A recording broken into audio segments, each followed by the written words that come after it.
Hi hello നമസ്കാരം. 365 മീഡിയയുടെ ഒരു പുതിയ എപ്പിസോഡിലേക്ക് ഏവർക്കും സ്വാഗതം. ഞങ്ങൾ ഇവിടെ ഇരിക്കുന്നവരെല്ലാവരും തന്നെ കരുതൽ എന്ന് പറയുന്ന മെയ് മാസത്തിൽ റിലീസ് ആവുന്ന ഏറ്റവും പുതിയ സിനിമയുടെ വിശേഷങ്ങൾ പങ്കുവയ്ക്കുന്നതിനാണ്. എന്നോടൊപ്പം ഒരു doctor, nursing superintendent, male nurse, അങ്ങനെ ഒരു ഡിസൈനർ, ആക്ടർ, ഇങ്ങനെ ഉള്ള ആളുകൾ എല്ലാവരും ഇവിടെയുണ്ട്. അല്ല, ചേട്ടന്റെ പേരെന്ന് പറഞ്ഞു. എന്റെ പേര് സ്റ്റീഫൻ ചെട്ടിക്ക്. ഞാനൊരു ഹതഭാഗ്യനായ അധ്യാപകനായിട്ട് ഉള്ള ആളാണ്. അപ്പം ഈ ഒരു സിനിമയുടെ വിശേഷങ്ങള് നമ്മൾ പങ്കുവയ്ക്കുമ്പോ എന്താണ് ഡോക്ടറെ ഈ സിനിമയെ കുറിച്ച് പറയാനുള്ളത്? എനിക്ക് പ്രത്യേകിച്ച് പറയാന്ന് പറഞ്ഞാല്, എന്റെ പേര് അറിയാമല്ലോ, നിങ്ങൾക്ക് അറിയായിരിക്കില്ലല്ലേ? ജോമി എന്നാണ്. ഞാൻ പ്രൊഫഷണൽ നേഴ്സാണ്. നമ്മുടെ കരുതൽ എന്ന് പറഞ്ഞ സിനിമ ശരിക്കും എല്ലാവരോടും ഉള്ള ഒരു കരുതലായിട്ട് തന്നെയാണ് ഞാൻ കാണുന്നത്. നിങ്ങൾ യാതൊരു ഈ സിനിമയായിട്ട് ബന്ധം? ഞങ്ങൾ പേഷ്യൻസും എല്ലാവർക്കും ഞങ്ങൾ കരുതൽ. ഇപ്പം ചേട്ടൻ വന്ന് അവിടെ നിന്ന് അഡ്മിറ്റ് ആയി കഴിഞ്ഞാലും ആരും വന്നാലും നമുക്ക് കരുതൽ എന്നൊരു സംഭവം വളരെ ഇമ്പോർട്ടന്റ് ആയിട്ടുള്ള ഫാക്ടർ അല്ലേ സരിതേച്ചി? നോക്കുന്നത്. നിങ്ങൾ ഏതെങ്കിലും ആശുപത്രി ചെന്നപ്പോ ഇവരുടെ കരുതല് ഏതെങ്കിലും ആശുപത്രി കിട്ടിയിട്ടുണ്ടോ? ഇവര് നമ്മള് സൂചി വെക്കുകയാണെങ്കിൽ തന്നെ ആദ്യം കുറെ സൊറയൊക്കെ പറഞ്ഞ് പേടിപ്പൊക്കെ മാറ്റിയിട്ടാണ്. അപ്പൊ അതുകൊണ്ട് കരുതലുള്ളവരാണ്. അല്ല, ഈ ഒരു സെറ്റിൽ എങ്ങനെയായിരുന്നു? കരുതൽ കിട്ടിയിട്ടുണ്ടോ? കരുതൽ കിട്ടിയിട്ടുണ്ടോ? അത് എല്ലാരും. എനിക്ക് അനുഭവം ഒന്ന് പറയാം അവരോട്. ഞാൻ പറയാം. നമ്മള് ഫസ്റ്റ് വേറൊരു സ്ഥലത്ത് ചെന്നാലും നമ്മളെ അവിടെ ചെന്ന് കഴിയുമ്പോൾ പിക്ക് ചെയ്യാൻ വന്നത്, എനിക്ക് ഇതുവരെ ഒരു അനുഭവം ഉണ്ടായിട്ടില്ല. എന്നെ പിക്ക് ചെയ്യാൻ വന്നത് ബസ് സ്റ്റാൻഡിൽ കാറുമായിട്ട് പടത്തിന്റെ ഡയറക്ടർ പറയുന്നല്ലേ. അപ്പൊ തന്നെ നമ്മളിത് മാറി. ഇംപ്രഷൻ മാറി. ഇത്രയും നല്ലൊരു ഹംബിളായ ഒരു വ്യക്തിയാണ് നമ്മളെ വിളിച്ചിരിക്കുന്നത്. അത് കഴിഞ്ഞിട്ട് പിന്നെ ഓരോ ദിവസവും നമുക്ക് കിട്ടുന്നത് നല്ലൊരു എക്സ്പീരിയൻസ് ആയിരുന്നു. അത് എനിക്ക് 2-3 ദിവസം ഷൂട്ടില്ലാണ്ട് തന്നെ ഉണ്ടായിരുന്നു. രാവിലെ വരിക, വൈകുന്നേരം തിരിച്ചു റൂമിലേക്ക് വരിക. അപ്പോൾ നമ്മുടെ ഒരു ക്രൂവില് മെമ്പർ ആയിട്ടായിരുന്നു മനു നിന്നിരുന്നത്. ഷൂട്ടില്ലെങ്കിൽ പോലും പുള്ളി, ചേട്ടൻ ഞാൻ ഇവിടെ നിന്നോളാം, എന്തെങ്കിലും ഉണ്ടെങ്കിൽ ഞാൻ കൂടെ നിന്നോളാം എന്നൊക്കെ പറഞ്ഞ് അത് നമുക്കൊരു ഭയങ്കര ഇതായിരുന്നു കേട്ടോ. ആ ഒരു കമ്മിറ്റ്മെന്റ് മനുവിന് ഭയങ്കരമായിട്ട് ഉണ്ടായിരുന്നു. അത് നിങ്ങൾ തന്ന ഒരു കംഫർട്ടാണ് തുടക്കം മുതൽ. ആ ഒരു ഫസ്റ്റ് ഡേ മുതൽ കാണിച്ച് വേറൊരു ലൊക്കേഷൻ അങ്ങനത്തെ നമുക്കൊന്നും കിട്ടിയിട്ടില്ല. അത്രയും നമുക്ക് വേണ്ട റൂം അറേഞ്ച്മെന്റ്, വണ്ടി, എല്ലാം. ഡോക്ടർ ആൻവി വളരെ നല്ല എക്സ്പീരിയൻസ് ആയിരുന്നു. അത് എന്നെ സിനിമയിലോട്ട് വിളിച്ചത് ജോമി ചേട്ടൻ തന്നെയാണ്. ഞങ്ങള് ഒരേ ഹോസ്പിറ്റലിൽ ഒരുമിച്ച് വർക്ക് ചെയ്തിട്ടുണ്ടായിരുന്നു. അപ്പൊ ചേട്ടനാണ് വിളിച്ചപ്പോ ആദ്യം ഒരു കോൺഫിഡൻസോ കാര്യങ്ങളോ ഒന്നും ഇല്ലായിരുന്നു. ആദ്യത്തെ സിനിമയാണ് ഞാൻ. പിന്നെ ഈ സിനിമയിൽ അഭിനയിക്കണം എന്നൊരു ഇത് മൈൻഡേ ഇല്ലായിരുന്നു. അന്നേരം പെട്ടെന്നൊരു കോള് വന്നു. ആദ്യമൊക്കെ ഞാൻ ഇല്ലാന്നൊക്കെ പറഞ്ഞു. പിന്നെ രണ്ടാമത് വിളിച്ചപ്പോ ഞാൻ ഓക്കെ വരാം, ട്രൈ ചെയ്ത് അല്ല ചേട്ടാ, ഈ ഒരു ശരീരം കണ്ട വെയിറ്റ് ഒന്നും തോന്നുന്നുണ്ടോ? അല്ല, ഞാൻ ഇപ്പോഴാണ് അറിയുന്നത്. ഞാൻ അന്ന് ലൊക്കേഷനിൽ ഉണ്ടായിരുന്നു, പക്ഷെ അന്ന് നിങ്ങൾ നേഴ്സുമാരാണ്, ഡോക്ടേഴ്സ് ആണെന്നൊന്നും അറിയില്ലായിരുന്നു. ഇന്നിപ്പോ ഇന്റർവ്യൂവിന് വന്നപ്പോഴാണ് അതറിയുന്നത്. എന്തായാലും നിങ്ങൾക്കാണ് ഒട്ടും ജാടയില്ലാത്തത്. പൊതുവെ ഡോക്ടേഴ്സ്, നേഴ്സ് എന്നൊക്കെ ഇഷ്ടപ്പെട്ടു. നമ്മൾ ആദ്യം കാണുന്ന ഇവര് ഡാൻസ് കളിക്കുന്ന. അതെ അതെ അതെ. അത് കഴിഞ്ഞിട്ടാണ് മറ്റു സീനുകളിലേക്ക് അല്ല, ശരിക്കും പറഞ്ഞാൽ ഞാൻ ഇവരെ വിളിച്ചതെന്ന് പറഞ്ഞാല് ഡയലോഗ് ഒന്നും ഇല്ലാതെ ഒരു ഡാൻസിന് വേണ്ടി ഒരു ഓസിനെ അറിയാവുന്ന ഫ്രണ്ട്സ് ആണല്ലോ. അപ്പം ഡാൻസ് ഒന്ന് കളിച്ചിട്ട് പോകൂല എന്ന് ഓർത്ത് വിളിച്ചതാണ്. ബിരിയാണി വെച്ചു കൊടുക്കാന്ന് പറഞ്ഞു. അതുപോലും പറഞ്ഞില്ല ഞാൻ. അല്ല, അതാ പറഞ്ഞത്, ഡാൻസിന് വേണ്ടി ഒന്ന് നമ്മുടെ തൊട്ടടുത്ത് ഇവര് താമസിക്കുന്നിടത്താണ് അവള് സെറ്റാ. അപ്പം നമുക്ക് പെട്ടെന്ന് ചെലവ് ചുരുക്കാമല്ലോ. കൊണ്ടു വിടുക വേണ്ടൊന്നും വേണ്ട, ഇവര് വന്നോളും പൊക്കോളും. അങ്ങനെ നമ്മള് അന്നിങ്ങനെയൊന്നല്ല പറഞ്ഞേട്ടാ, ഇപ്പൊ എല്ലാം പറയുന്നുണ്ട്. കൊണ്ടുപോകാൻ പോയില്ലെങ്കിൽ തിരിച്ചു കൊണ്ടുപോകേണ്ടി വന്നില്ലേ? ഇല്ല, അതും തന്നെ പോയി. ശരിക്കും നമുക്ക് എല്ലാം ലാഭമായിരുന്നു ഇവരെ വന്നു. പിന്നെയാണ് ഇവരുടെ ആ പെർഫോമൻസ് ഒക്കെ കണ്ട് നമുക്ക് ഡയലോഗ് കൂടെ കൊടുത്ത് നോക്കാമെന്ന് തോന്നി. അങ്ങനെയാണ് പിന്നെ ഇവര് ആ ഒരു ക്യാരക്ടേഴ്സായിട്ട് ആ നമ്മുടെ സിനിമയിൽ വളർന്നു പറഞ്ഞാൽ സീനുകൾ കൂടി വന്ന് ഡയലോഗ് ഉൾപ്പെടെയുള്ള സംഭവങ്ങൾ കിട്ടി. അപ്പം നന്നായിട്ട് ചെയ്ത ഇവര് ഇതുവരെ സിനിമകൾ അഭിനയിക്കാത്ത ആളുകളാണ്. അതൊക്കെയായിരുന്നു നമുക്കൊരു ടെൻഷൻസ്. പക്ഷെ അതെല്ലാം ഓവർകം ചെയ്ത് നമ്മുടെ ഒരു കോൺഫിഡൻസ് ലെവൽ മാറ്റിമറിക്കാണ്ട് ഇവർക്ക് സാധിച്ചു. അത് ഇവരുടെ ഒരു ടാലന്റ് തന്നെയായിട്ടാണ് എനിക്ക് തോന്നുന്നത്. പിന്നെ സരിത ചേച്ചിക്ക് എങ്ങനെയാ ഇതിന്റെ അനുഭവം എന്ന് പറഞ്ഞു ചേച്ചി? ഓക്കെ, ഇതേപോലെ ആൻവിയുടെ കോളാണ് ആദ്യമായിട്ട് എനിക്ക് വരുന്നത്. ഇത് ഇങ്ങനെ ഒരു ഫിലിമിലോട്ട് ജോമി വിളിച്ചിട്ടുണ്ട്, ഡാൻസ് ആണ് അങ്ങനെയല്ല പറഞ്ഞു. ആക്ച്വലി ജോമി വിളിച്ചിട്ടുണ്ട്, വന്ന് ഒന്ന് പോയി നോക്കാനാണ് പറഞ്ഞത്. എന്തോ അല്ല അല്ല അല്ല അല്ല അങ്ങനെയല്ല പറഞ്ഞത്. ഇത് കണ്ടിട്ട് നായികാന്ന് തോന്നുന്നുണ്ട് ചേട്ടായിക്ക്. ഇല്ല ഇല്ല, എനിക്ക് അങ്ങനത്തെ ആഗ്രഹമൊന്നും ഇല്ല കേട്ടോ. അപ്പൊ കിളവിയാക്കാം. ഓക്കെ. അപ്പൊ ആൻവി പറഞ്ഞു ചേച്ചി ഉണ്ട് ഞാൻ വരാന്ന് പറഞ്ഞു. അപ്പം ആൻവിയുടെ പേരൻസും അതേപോലെ ദിയ എന്ന് പറഞ്ഞൊരു കൊച്ചുണ്ട്, ആ കുട്ടി ഇന്ന് വന്നിട്ടില്ല. ദിയയുടെ പേരൻസ് പറഞ്ഞു സരിതയുണ്ടെങ്കിൽ നിങ്ങൾ പോയിക്കോന്ന് പറഞ്ഞു. അപ്പൊ ഇവരുടെ ഒരു ആഗ്രഹം, ഞാൻ ബോഡി ഗാർഡായിരുന്നു, ഇവരുടെ ഒരു ആഗ്രഹം ഇവർക്ക് അങ്ങനെ എനിക്ക് മനസ്സിലായത് ആൻവിക്കും ദിയയ്ക്കും ഫിലിമിൽ അഭിനയിക്കണം ആഗ്രഹം ഉണ്ടെന്ന് എനിക്ക് തോന്നി ഇവരുടെ കോള് വന്നപ്പോ. അപ്പൊ ഇവരെപ്പോഴും എന്നെ ചേച്ചി ചേച്ചി എന്നാണ് വിളിക്കുന്നത്. അപ്പൊ ഞാൻ തന്നെ ഒരു ചേച്ചിയായിട്ട് ഇവരെയും കൊണ്ട് അങ്ങ് പോയേക്കാന്ന് വെച്ചാൽ അങ്ങനെ പോയതാണ്. ഓക്കെ. അവിടെ ചെന്നപ്പോഴാണ് ആദ്യമായിട്ട് ഞാൻ എന്റെ പേഴ്സണൽ ലൈഫിൽ ഞാൻ ആദ്യമായിട്ട് ക്യാമറകൾ കാണുന്നത്, ഷൂട്ടിങ് കാണുന്നത്, ഡയറക്റ്റ് കാണുന്നത് ആദ്യമായിട്ടാണ്. അങ്ങനെ ഡാൻസ് കളിക്കാൻ ഞങ്ങളെ വിളിച്ചു. ഇപ്പം ഞങ്ങൾ 3 പേര് ഇല്ലായിരുന്നു. അപ്പൊ അല്ല ചേട്ടേ, അപ്പൊ പ്രായത്തിനോടൊന്ന് ഊഹിച്ചു നോക്ക്, അത് എത്ര വർഷം മുമ്പായിരുന്നു? 15 വർഷമായി കല്യാണം കഴിഞ്ഞിട്ട്. ഓക്കെ. അപ്പൊ ഇതെല്ലാം കണ്ടു. അപ്പൊ നോർമലി ഞങ്ങള് 3 പേരും റീൽസ് എടുക്കുന്നു, ഡാൻസ് കളിക്കുന്നു. എനിക്ക് ഡാൻസ് എന്ന് പറഞ്ഞ ജീവനാണ്. അപ്പൊ ഡാൻസ് കളിക്കുന്നതാ. അപ്പൊ ജോൺ ചേട്ടൻ പറഞ്ഞു വന്ന് ഡാൻസ് കളിച്ചെന്ന് പറഞ്ഞു. ഞങ്ങൾ അങ്ങനെ ഒരു ഡാൻസ് കളിച്ചു. അങ്ങനെ ഞങ്ങളുടെ ഡാൻസ് സെക്ഷൻ കഴിഞ്ഞു, പെട്ടെന്ന് തന്നെ കഴിഞ്ഞു കേട്ടോ. അല്ല അതല്ല, നമ്മൾ ഷൂട്ട് ചെയ്ത സ്ഥലം അത്രയും ക്രൗഡ് ഉള്ള ഒരു സൺഡേ ആയിരുന്നു അല്ലെ, അത്രയും ക്രൗഡ് ഉള്ള സ്ഥലമായിരുന്നു. പക്ഷെ ഇവര് വന്ന് കൂളായി കയറി ഡാൻസ് കളിച്ചു. നമ്മൾക്ക് തന്നെ പറ്റില്ല ചിലത്. കേട്ടോ ഇവര്, ഞാൻ ജസ്റ്റ് ചുമ്മാ ഞാൻ പറഞ്ഞല്ലോ കയറിക്കോളം പറഞ്ഞു, നോക്കിയപ്പോ ദേ നിൽക്കുന്നു 3 കൂടെ അവിടെ കയറി തുള്ളാൻ തുടങ്ങിയേക്കുന്നു.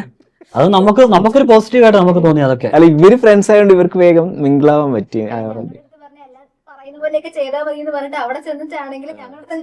ഞങ്ങൾ പെട്ടെന്ന് ഒരു സോങ് ഇട്ട് ഞങ്ങളോട് പറഞ്ഞു കളിച്ചോളം പറഞ്ഞു. ഞങ്ങൾ കളിച്ചു.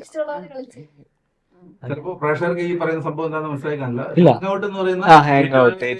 ഭയങ്കര റഷ്. നമ്മുടെ ഫുഡ് കോർട്ടാണ്. ഫുഡ് കോർട്ട് സൺഡേ ഒക്കെ ഓപ്പൺ ആയിട്ട് അവിടെ പക്ഷെ പെട്ടെന്ന് നമ്മൾ ബാംഗ്ലൂരിലൊക്കെ കാണുന്ന ഒരു അത്ര റഷ് ക്രൗഡ് ഉണ്ടായിരുന്നു അന്ന്. നല്ല ആംബിയൻസ് ആയിരുന്നു. ക്രൗഡ് ഉള്ള ഒരു സമയത്ത് തീർച്ചയായിട്ടും. അല്ല ഫിലിമില് നല്ല ഫ്രെയിമും ആയിരിക്കും, നല്ല സീൻ. അതെ. എനിക്കത് ഡാൻസ് കളിക്കാൻ പറ്റിയില്ല. എന്നെ മാത്രം ഡാൻസ് കളിക്കാൻ പറ്റി. അതല്ല അത് പക്ഷെ അതിനകത്ത് വേറെ പല റോളുകൾ നമ്മള് ഇത് കൊടുത്തായിരുന്നു ഡാൻസ് കളിക്കാനൊക്കെ. പക്ഷെ നിങ്ങൾക്കുള്ള തന്നു കഴിഞ്ഞാൽ പ്രശ്നമാണെന്ന് തോന്നിയോണ്ട് അവൻ തരാതിരുന്നേ. ആക്ച്വലി ആ ഡാൻസിന്റെ റോള് കഴിഞ്ഞപ്പം ജോമി പറഞ്ഞു ഒരു സീനും കൂടെ എടുത്തേക്കാന്ന് പറഞ്ഞു. ഒരു ഫുഡ് കോർട്ടിലെ ഫുഡ് ഓർഡർ ചെയ്യുന്ന സീനും ഫുഡ് കഴിക്കുന്ന ഒരു സീനും കൂടെ. അതൊക്കെ നമ്മൾ അന്നേരം പ്ലാൻ ചെയ്തതാണ്, അതൊന്നും ഇല്ല. പ്ലാൻ ചെയ്തതാണ്. ആ ഡാൻസില് ഞങ്ങളുടെ കോൺഫിഡൻസ് കണ്ടിട്ട് ഞങ്ങൾക്ക് ഇങ്ങോട്ട് പറഞ്ഞതാണ്. ഓഡീഷൻ രീതി അങ്ങനെയായിരുന്നു. അതെ, ലൈവ് ഓഡീഷൻ ഓൺ ദ സ്പോട്ടിൽ നമ്മള് കൊടുക്കുക, സ്ക്രിപ്റ്റ് കൊടുക്കുക, അങ്ങനെയായിരുന്നു. ആള് ചെയ്യുന്നുണ്ടെന്ന് അങ്ങനെയാണ് ഞങ്ങൾ 100% എഫേർട്ട് എടുത്ത് അത് സക്സസ് ആക്കി. ഓക്കെ. അത് കഴിഞ്ഞിട്ടാണ് ഞങ്ങൾക്ക് 100% കൊടുക്കൂല. ഫുഡ് ഓർഡർ ചെയ്യുക, കഴിക്കാന്നൊക്കെ പറയുമ്പോ ഡാൻസ് ആണ് ഞാൻ പറഞ്ഞത്. ഡാൻസ് രണ്ടാമത്തെ സീൻ അല്ല അല്ല അല്ല. അപ്പൊ രണ്ടാമത്തെ സീനും അങ്ങനെ സക്സസ്ഫുള്ളി കഴിഞ്ഞു. അങ്ങനെ ഞങ്ങള് ഈ ഷൂട്ടിംഗ് എല്ലാം കഴിഞ്ഞ് വീട്ടിൽ പോയി. അന്നാണ് സെക്കൻഡ് ഞങ്ങളെ വീണ്ടും വിളിച്ചു. ഇങ്ങനെ ഒരു ഓപ്പർച്യൂണിറ്റിയും കൂടെ തരാം, ഡയലോഗ് തരാം പറ്റുമോന്നൊക്കെ ചോദിച്ചു. ഞങ്ങള് 3 പേരും പറഞ്ഞു റെഡി ഞങ്ങൾക്ക് ഒരു കുഴപ്പമില്ല. ഒരു സെക്കൻഡ് തോട്ട് പോയിട്ടില്ല എന്റെ ജാടയിട്ട് എന്നോട് പറഞ്ഞു ആലോചിച്ചിട്ട് വരാന്ന് പറഞ്ഞു. 2 മിനിറ്റിൽ അടുത്ത കോള് വന്നു റെഡിയാന്ന് പറഞ്ഞേ. 2 മിനിറ്റ്. എനിക്കിപ്പോ മനസ്സിലായിട്ടില്ല അത് ആരുടെ ആലോചിച്ച 3 പേര് ഒരുമിച്ചിരിക്കുവായിരുന്നു എനിക്ക് അറിയത്തില്ല. പറഞ്ഞ ഞങ്ങളാണ് പറഞ്ഞത് ഞങ്ങൾക്ക് ജിം ആണെങ്കിൽ കുറച്ചും കൂടെ കംഫർട്ടാണ്. നമ്മള് വേറെ ലൊക്കേഷൻ ആയിരുന്നു പ്ലാൻ ചെയ്തിരുന്നത്. സ്വിമ്മിംഗ് പൂളിലായിരുന്നു പ്ലാൻ ചെയ്തിരുന്നത്. പക്ഷെ പിന്നെ നമ്മൾ ചില പ്രാക്ടിക്കലി ഉള്ള ബുദ്ധിമുട്ടുകൾ കാരണം പിന്നെ നമ്മൾ അവരോട് കംഫർട്ട് നോക്കണല്ലോ. ആ ഒരു കരുതൽ ഇവരുടെ കരുതൽ നമ്മൾ അവിടെ കാണിച്ചു.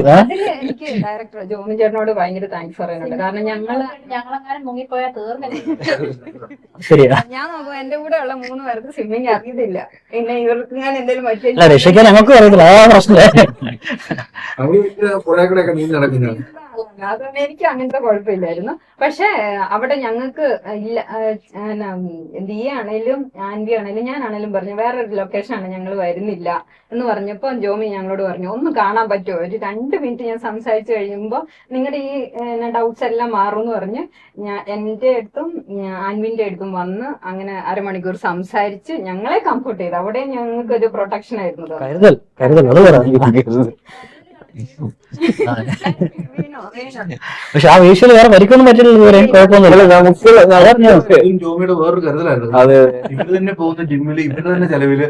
അതെ അതെ സത്യം.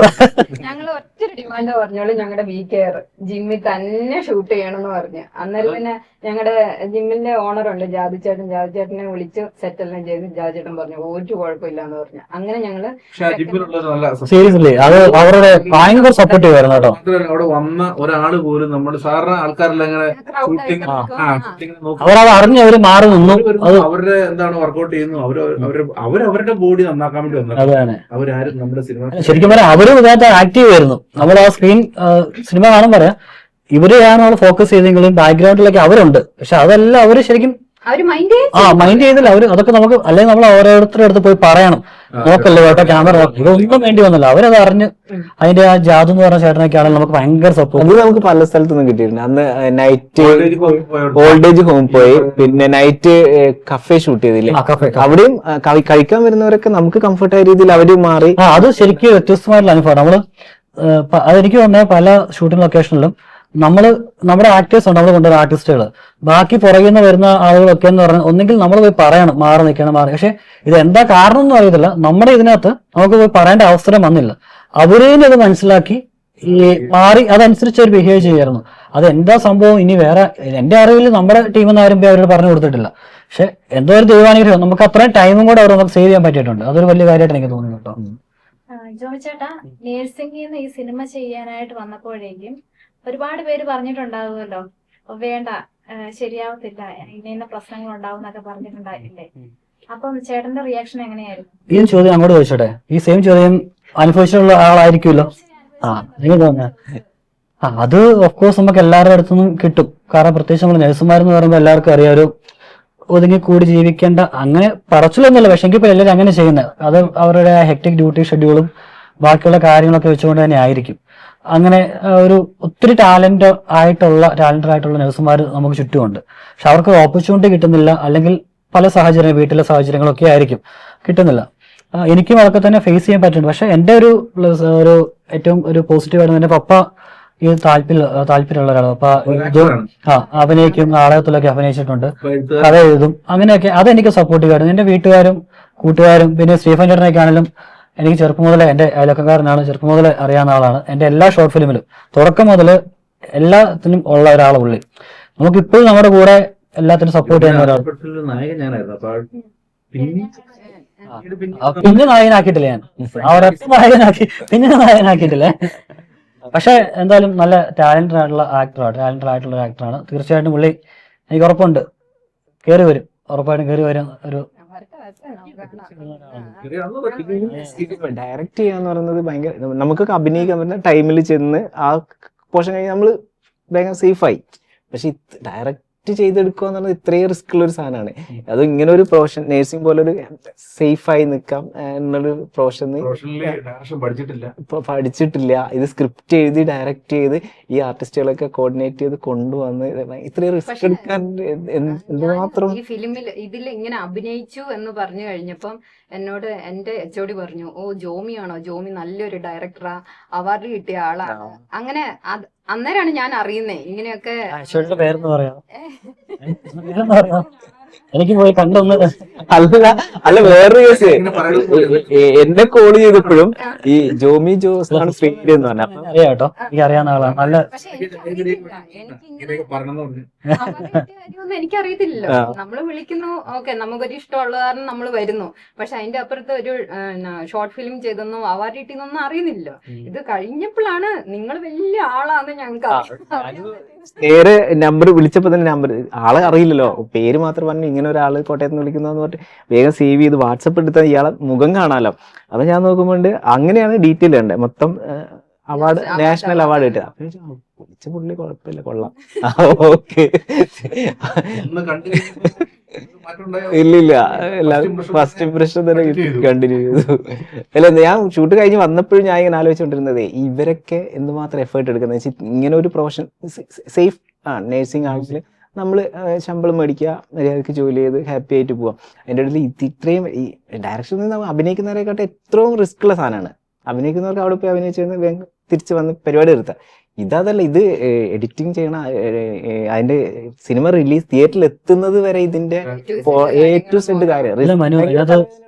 മനു പറഞ്ഞ കറക്റ്റ് ആണ്. നമുക്കൊരു ഡയറക്ഷൻ ചെയ്യാന്ന് പറയുമ്പോൾ ആ സിനിമയെ കുറിച്ച് നമ്മൾ എപ്പോൾ ചിന്തിക്കാൻ തുടങ്ങുന്നു അന്ന് മുതൽ പടം തിയേറ്ററിൽ എത്തി, അന്നും തീരുന്നില്ല.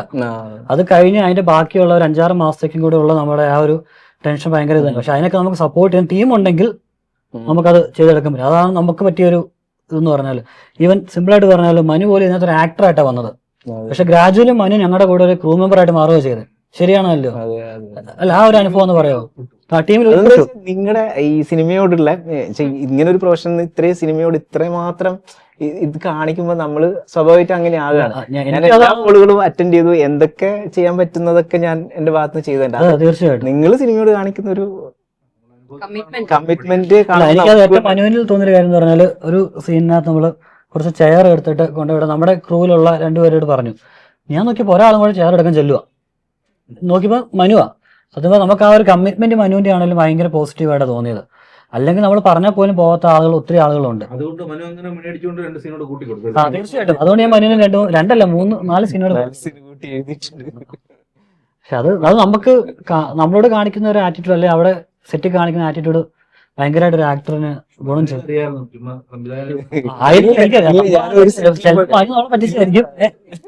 ഞാനൊരു സെറ്റില് കനകകാമിന് 1 മാസം ചെയ്തിട്ടാണെങ്കിലും ഷൂട്ട് കഴിഞ്ഞാൽ നേരെ റൂമിൽ പോയി കിടക്കുക, രാവിലെ 7 മണിയാകുമ്പോൾ വരിക. ഇത് ഒരു സാധനം നമ്മൾ അങ്ങനെ ആരുമായിട്ടും ഒരു ഹെൽപ്പും ഇല്ല, അങ്ങനെ ഒരു പരിപാടിയായിരുന്നു. പക്ഷെ അവര് നമ്മളോട് അങ്ങനെ, അവര് എല്ലാവരും അവരുടെ സോണിൽ മാത്രമായിട്ടുള്ളായിരുന്നു. ഇതിലങ്ങനെ സിനിമയ്ക്കകത്ത് പറയുന്നുണ്ട്, കള്ളനായിട്ട് സിനിമയിൽ അഭിനയിച്ചാൽ അങ്ങനെ എന്തെങ്കിലും? എനിക്ക് ഞാനെല്ലാവരോടും എന്നെ ഇങ്ങനെ താടി ഫുള്ള് വളർത്തിയിട്ടൊക്കെ കൂടുതലുള്ളതാണ്.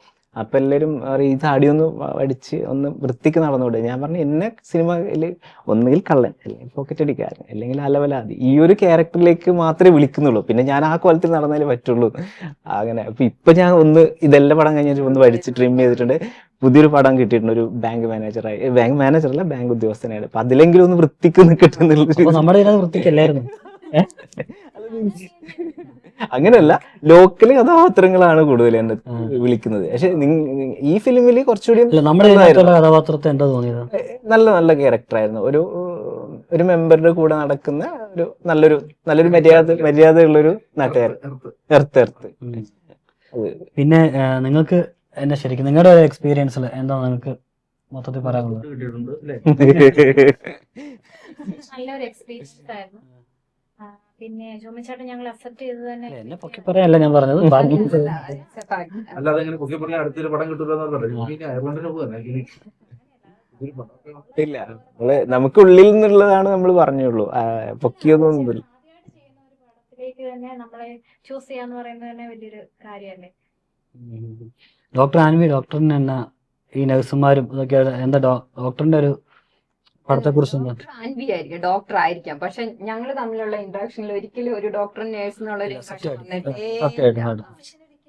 വന്നിട്ടില്ല. ഇപ്പൊ ഞാനവിടെ വർക്ക് ചെയ്തപ്പോഴാണേലും ആൻവി അങ്ങനെയായിരുന്നു കേട്ടോ. എല്ലാവർക്കും ഉള്ള ഒരു ആറ്റിറ്റ്യൂഡ് ഒന്നുമല്ല. പുള്ളിക്കാർ ഭയങ്കര ഫ്രണ്ട്ലി ആയിട്ട്. പിന്നെ റീൽസ് ഒക്കെ ഞാൻ കാണാറുണ്ട് ആൻവിയുടെ. നല്ല ഡാൻസറാണ്. അതൊക്കെയാണ് നമ്മൾ നോട്ട് ചെയ്ത് ആൻവിനെ വിളിക്കാൻ തന്നെ കാരണം ഇതാട്ടോ, സത്യം പറഞ്ഞാല്. അല്ല, ഞാൻ ചില സമയത്ത് ചില കാര്യം മാറ്റി പറയാനുള്ള അങ്ങനെ എന്ന് പറഞ്ഞാണ്. ഹീറോയിൻ ആദ്യം ചിന്ത ഉണ്ടായിരുന്നു, പിന്നെ വേണ്ടെന്ന് വെച്ചു. ഇനി വേണം ചിന്തിക്കുക, ഹീറോയിൻ ആയിട്ടൊക്കെ വേണം ചിന്തിക്കുക.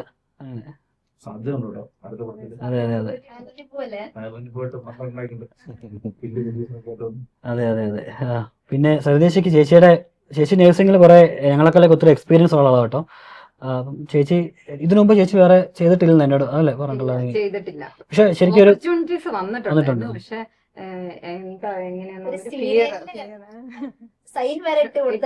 ഷോർട്ട് ഫിലിമില് കമ്മിറ്റഡ് ആയിരുന്നു. പക്ഷെ എന്തോ ഒരു പേടി, പേടി. അല്ല എന്നിട്ട് ഇപ്പം ഇതിനകത്ത് വരാൻ മേ ബി ജോമി ആയത് കാരണം എനിക്ക് എന്റെ പേടിയെല്ലാം പോയി. ഡോക്ടറും ഉണ്ട്. ആൻവി ഉണ്ട്, ദിയ ഉണ്ടായിരുന്നു. ഓക്കെ, പക്ഷെ ജോമി ഭയങ്കര കരുതല. അത് ഞാൻ പേരും എന്നെ ജോമിയും എല്ലാം. ഇനിയിപ്പോ നേരെ അയർലൻഡിൽ പോയിട്ട് തന്നെ അവിടെ മാറ്റമില്ല. പക്ഷെ നല്ലൊരു എക്സ്പീരിയൻസ് ആയിരുന്നു. അപ്പൊ ഇനി ഞാനിപ്പോ ലൈക്ക് എനിക്ക് എന്തെങ്കിലും ഒരു ഓപ്പർച്യൂണിറ്റി വന്നാൽ ഞാൻ ആദ്യം ചിലപ്പം കോണ്ടാക്ട് ചെയ്യുന്ന ജോമിയെ തന്നെ ആയിരിക്കും. എന്തായാലും നമ്മുടെ ഈ സിനിമ എല്ലാവർക്കും ഒരു നല്ലൊരു എക്സ്പീരിയൻസ് ആണെന്ന് എനിക്ക് തോന്നുന്നു കേട്ടോ. അല്ല, എനിക്ക് തോന്നുന്നത് നഴ്സുമാർ ഇത്രയും പേര് ഒരുമിച്ച് വന്നൊരു ഒരു സിനിമയായിരിക്കും. എനിക്ക് എൻ്റെ അറിവില്ല കേട്ടോ, നഴ്സുമാർ മെഡിക്കൽ പ്രൊഫഷണൽസ് ഒരുമിച്ച് വന്നൊരു സിനിമ ആകാൻ സാധ്യതയുണ്ട്. എന്തായാലും പേര് പോലെ തന്നെ കരുതലായിട്ട് നമുക്ക് ഈ സിനിമ കാണാം എന്ന് ഞാൻ വിശ്വസിക്കുന്നു. പിന്നെ നമുക്ക് പറ്റുന്ന പോലെ രീതിയിലുള്ള കാര്യങ്ങൾ നമ്മൾ മേയ്ക്കാൻ ശ്രമിച്ചിട്ടുണ്ട്. അതിൽ ഓൾമോസ്റ്റ് ദൈവാനുഗ്രഹം കൊണ്ട് നടന്നു എന്ന് വിചാരിക്കുന്നു. അപ്പം എന്തായാലും പ്രേക്ഷകരോട് പറയാനുള്ളത്, നമ്മുടെ കരുതൽ എന്ന് പറയുന്ന സിനിമ മെയ് മാസത്തിൽ നമ്മൾ തിയേറ്ററിൽ റിലീസ് ചെയ്യാൻ പ്ലാൻ ചെയ്തിരിക്കുകയാണ്. അപ്പോൾ നമ്മുടെ ഈ സിനിമയ്ക്കകത്ത് പ്രധാനമായിട്ട് അഭിനയിച്ചിരിക്കുന്ന ആർട്ടിസ്റ്റുകൾ എന്ന് പറഞ്ഞാൽ നായകനായിട്ട് പ്രശാന്ത് മുരളി, പിന്നെ സിബി തോമസ്, തൊണ്ടി മുതൽ ദൃസാക്ഷിയിലേക്ക് പോലീസുകാരൻ, പുള്ളി സാറ് ക്രൈംബ്രാഞ്ച് DYSP ആണ് കാനങ്ങാട്, സുനിൽ സുഗത, കോട്ടയം രമേശ്, RJ സുരാജ്, പിന്നെയുള്ളത് നമ്മുടെ നായികയായിട്ട് വന്നിരിക്കുന്നത് ഐശ്വര്യനന്ദനാണ്. നായിക എന്ന് പറയുന്നത് ഡൽഹി ബേസ്ഡ് ആണ്. ഐശ്വര്യ 2 സിനിമകളിൽ അഭിനയിച്ചിട്ടുണ്ട്, തമിഴ് സിനിമയും ഒരു മലയാള സിനിമയും. ഐശ്വര്യയ്ക്ക് ഇപ്പം വരാൻ സാധിക്കാത്തതുകൊണ്ടാണ് നമ്മുടെ ഇന്റർവ്യൂവിന് വരാത്തതൊക്കെ. കാരണം ഐശ്വര്യ അവിടെ വേറൊരു മൂവിയിൽ കമ്മിറ്റഡ് ആണ്, അതിൻ്റെ ഷൂട്ടിംഗ് നടന്നുകൊണ്ടിരിക്കുകയാണ്. എന്നാൽ താമസിക്കാതെ നമ്മുടെ കൂടെ ജോയിൻ ചെയ്യുന്നതാണ് പ്രൊമോഷൻ പരിപാടികളൊക്കെ ആയിട്ട്. ഐശ്വര്യ നല്ലൊരു ആർട്ടിസ്റ്റായിരുന്നു, നമുക്ക് വേണ്ടി ഒത്തിരി കാര്യങ്ങൾ നല്ല രീതിയിൽ ചെയ്യാൻ സാധിച്ച ഒരു ആർട്ടിസ്റ്റാണ്. പിന്നെയുള്ളത് നമ്മുടെ ടിങ്കിൾ സൂര്യ എന്ന് പറഞ്ഞ രേഖാചിത്രം സിനിമയിലെ മമ്മൂട്ടിയുടെ ആ റോള് ചെയ്ത ടിങ്കിൾ സൂര്യ, അദ്ദേഹം നമ്മുടെ സിനിമയിൽ ചേർന്നിട്ടുണ്ടായിരുന്നു. പിന്നെ നമ്മുടെ ക്യാമറ കൈകാര്യം ചെയ്തിരുന്നത് ക്യാമറ സ്ക്രിപ്റ്റും സാബു ജെയിംസ് സാറാണ്.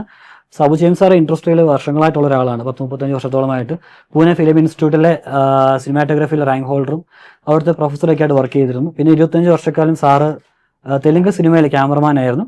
ഇപ്പം ഞങ്ങളുടെ ഒരു മെൻറ്ററൊക്കെ ആയിട്ട് ഞങ്ങളുടെ കൂടെ സാറാണ് സത്യം പറഞ്ഞാൽ ഞങ്ങൾക്കൊരു മോട്ടിവേഷൻ തന്ന് സിനിമ ചെയ്യാനുള്ള ധൈര്യം എനിക്ക് തന്നത്.